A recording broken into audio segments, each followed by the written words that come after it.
Shalom, shalom les enfants de Dieu, de partout où vous êtes dans le monde entier. Et je venais avec un petit message qui est un peu triste pour moi.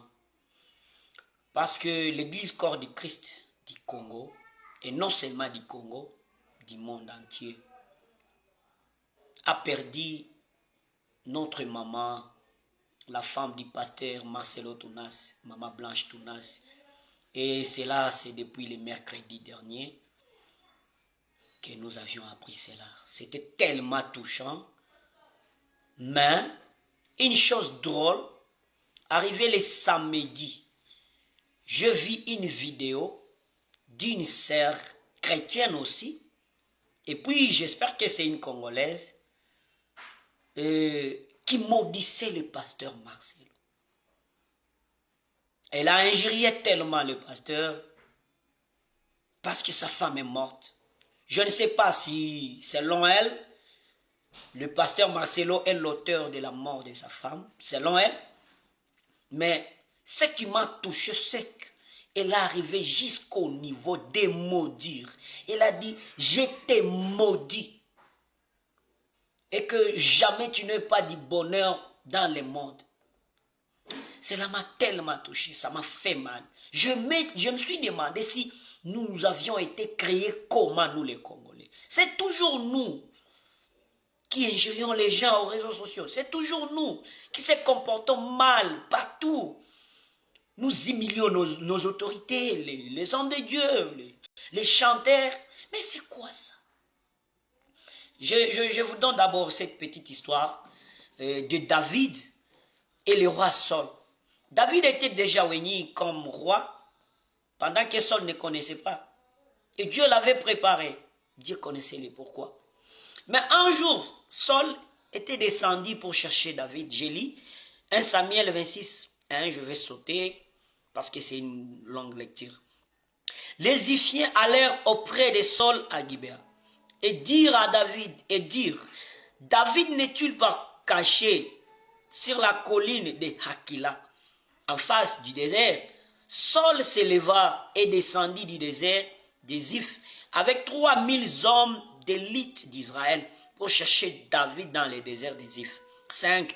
Alors David s'éleva et vint au lieu où Saul était campé, et il vit la place où couchait Saul avec Abner, fils de Ner, chef de son armée. Saul couchait au milieu du camp et le peuple campait autour de lui. 8. Abishai dit à David, Dieu livre aujourd'hui ton ennemi entre tes mains. Laisse-moi, je te prie, les frapper de ma lance et les clouer en terre d'un seul coup, pour que je n'aie pas à y revenir. Mais David dit à Abishai, ne les détruis pas, car qui pourrait impunément porter la main sur loin de l'Éternel? Et David dit, l'Éternel est vivant. C'est à l'Éternel seul à les frapper, soit que son jour vienne et qu'il meure, soit qu'il descende sur un champ de bataille et qu'il y périsse. Le verset 12. David prit donc la lance et la cruche d'eau qui était au chevet de Saul, et ils s'en allèrent. Personne ne les vit, ni ne s'aperçut de rien, et personne ne se réveilla, car ils dormaient tous d'un profond sommeil dans lequel l'Éternel les avait plongés. Vous attendez ici, David avait la possibilité, l'opportunité de tuer Saul. Mais comme c'était un oint de Dieu, il n'a pas voulu mettre sa main sur l'homme de Dieu. Mais je me suis demandé, qui est cette sœur qui s'est permis de maudire l'homme de Dieu? Admettons selon elle, que c'est le pasteur Marcelo qui est l'auteur de la mort de sa femme. Est-ce que ça lui concerne au moins?